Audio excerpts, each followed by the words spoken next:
increasingly a lot of our conversations, be it with the brands or with the teams themselves, is around how do you use technology to allow you to drive that greater personalization and really creating those unique experiences that reflect the needs of individual consumers. That's McKinsey Senior Partner Lucy Pérez. How do you reach fans that aren't one size fits all? Well, Lucy joins us to talk about the business opportunities and community connections inspired by the World Cup. We'll also hear about Latino fandom, which is driving significant growth in the U.S. sports economy. And we'll hear more about the team that Lucy will be rooting for on Sunday, La Roja. This is the McKinsey Podcast, where we help you make sense out of the world's toughest business challenges. I'm Roberta Fusaro, your host for today.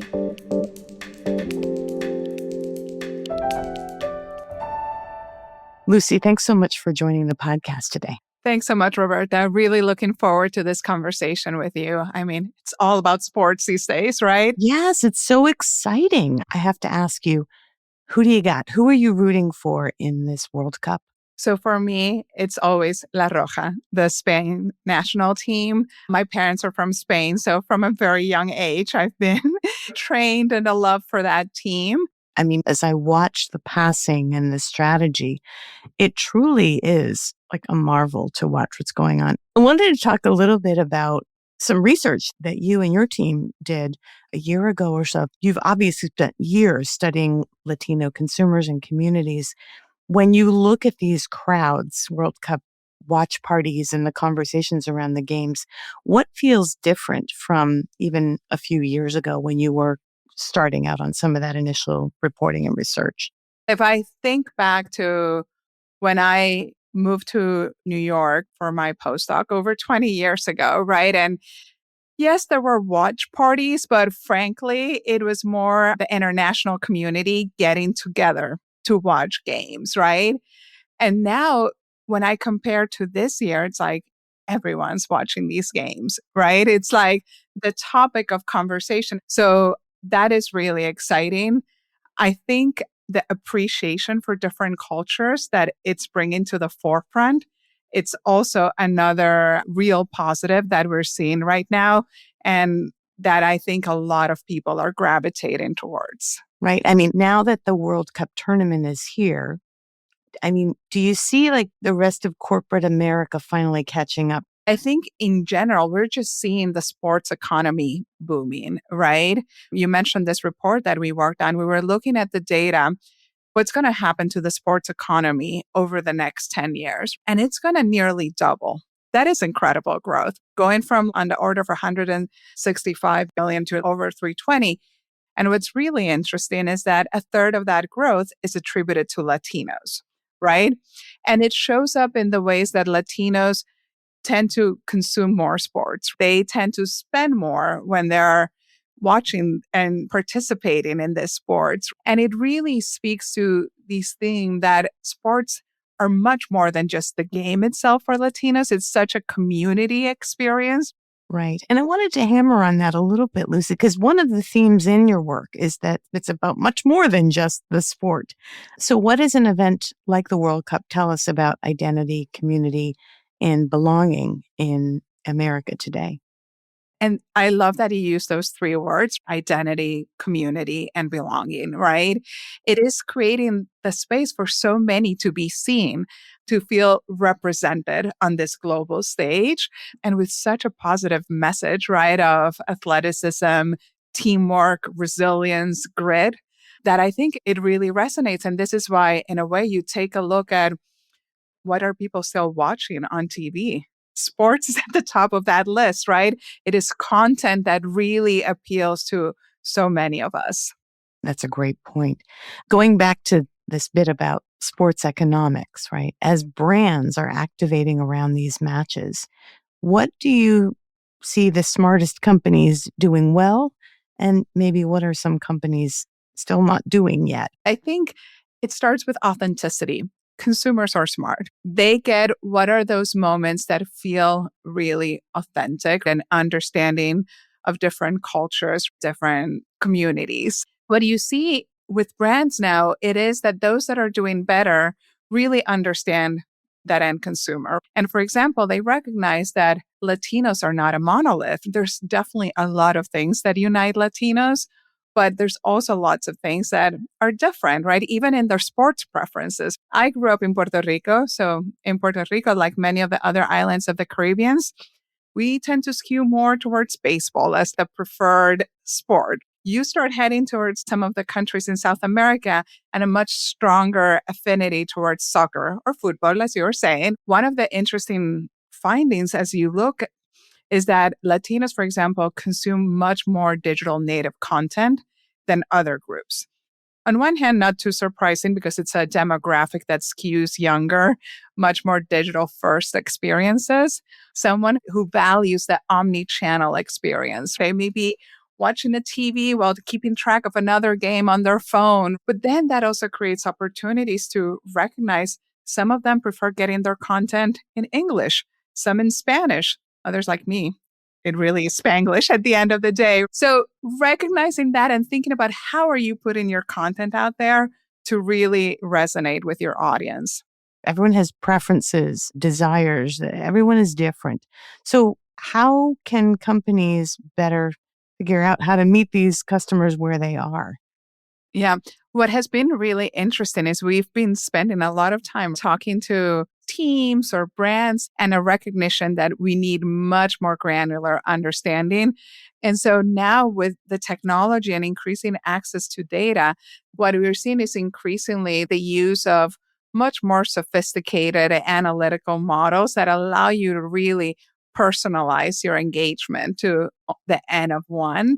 And so increasingly, a lot of our conversations, for example, be it with the brands or with the teams themselves, is around how do you use technology to allow you to drive that greater personalization and really creating those unique experiences that reflect the needs of individual consumers. It has been really fascinating working with some of these teams that are in communities that they look at the demographics of their city and neighboring towns, and they'll tell us, we're in a city that's 20% Latino, but yet who's coming to our games, it's only 10%, right?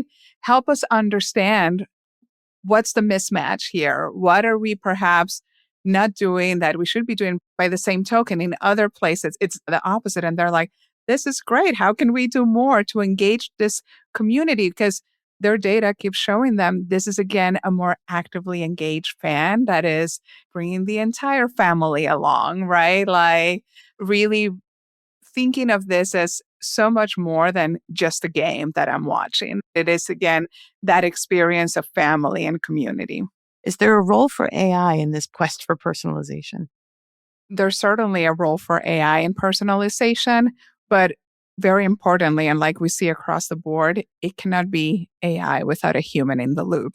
We have plenty of stories, right? If you start looking through poorly thought out campaigns that maybe they thought they were being Latino friendly, but were not using a word that, would resonate with Latinos, for example.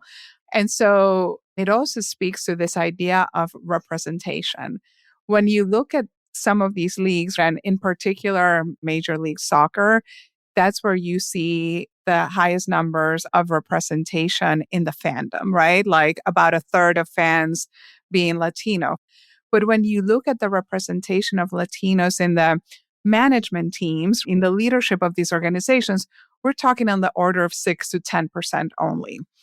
So what happens, and our research over time consistently shows it, that when you have less diverse leadership teams, you may not be as effective in reaching the diversity of your customers. And so this creates that opportunity to truly be thinking about how are we making sure that models can get it wrong so that we have the right inputs, the right understanding of who we're trying to engage to ensure that the actions that we're taking, the content that we're creating, again, is authentic and resonates with that audience. Because otherwise, it will truly backfire and it takes a long time to rebuild the trust when it's not done right. I love that point, Lucy. It's not about AI models. It's about really role modeling. It's about that representation. If you're talking with executives, talking with clients right now, and they're watching the matches this week, Are there certain lessons or signals that they can be looking for, or lessons that they can take that might tell them where sports, media, consumer behavior, where are these things heading next? What are some lessons maybe that executives can take from the World Cup tournament?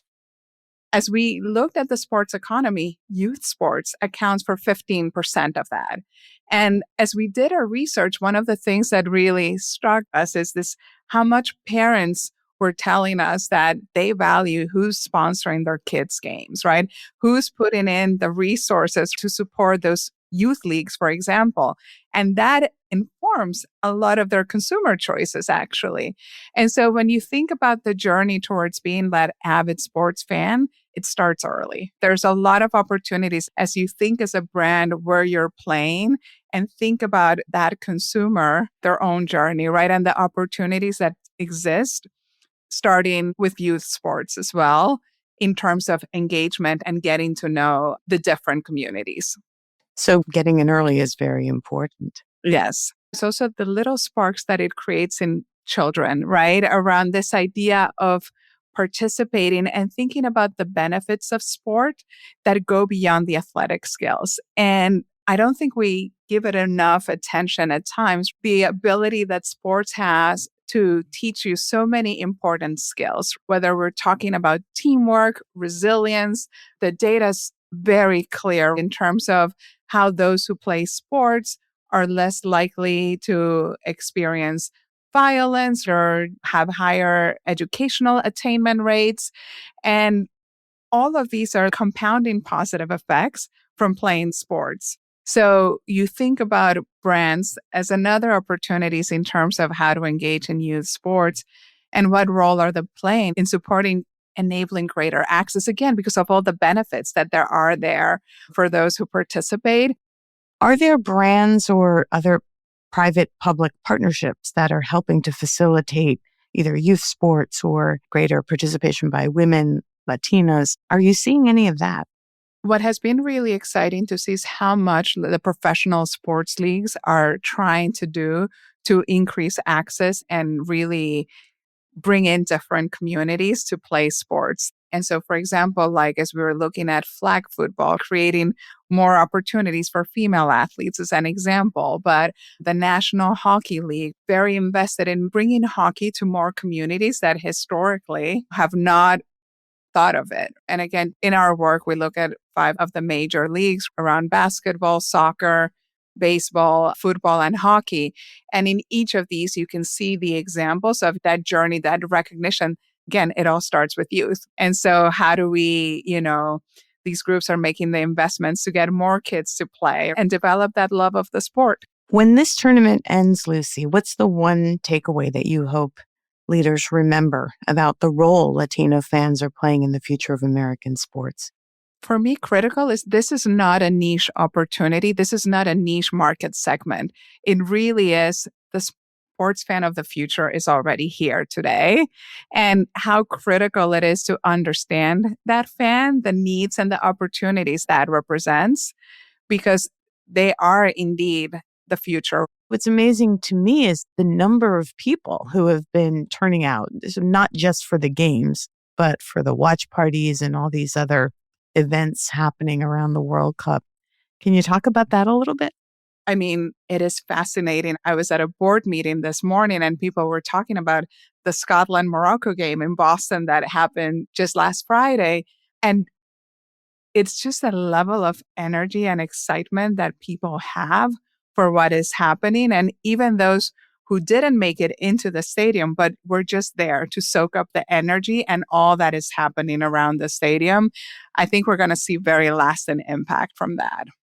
No, I think that's great. Just before you joined, Lucy, the producers and I were talking about the run on alcohol, the run on ranch dressing, apparently. That became very popular with visitors from Yes. Scotland. So yeah, it's just been like net positive. Everyone seems to be in a good mood. And so to your point about community, I think that will have a lasting impact. So at the time of this recording, we know that Spain is going to be playing Uruguay in a few days. I know who you're rooting for, but what do you think the score is going to be? Give me a prediction. I think it's going to be close, but Spain's going to win. I will go as far as to say I don't think they'll need to go to the penalty round. Ooh, nice. Nice. Lucy, you're a true red fan. True red, for sure. Thank you, Lucy, for joining the podcast today. I appreciate you joining us and sharing your love of the sport. Well, thanks so much, Roberta. Thanks so much for listening to the McKinsey Podcast. I'm Lucia Rahili. And I'm Roberta Fusaro. Find us on McKinsey.com. We'll have a transcript of this episode up shortly. And if you have any questions based on this episode, please email them to us at the McKinsey Podcast at McKinsey.com. If you enjoyed the show, we'd love for you to leave a rating and a review. We'll see you next time.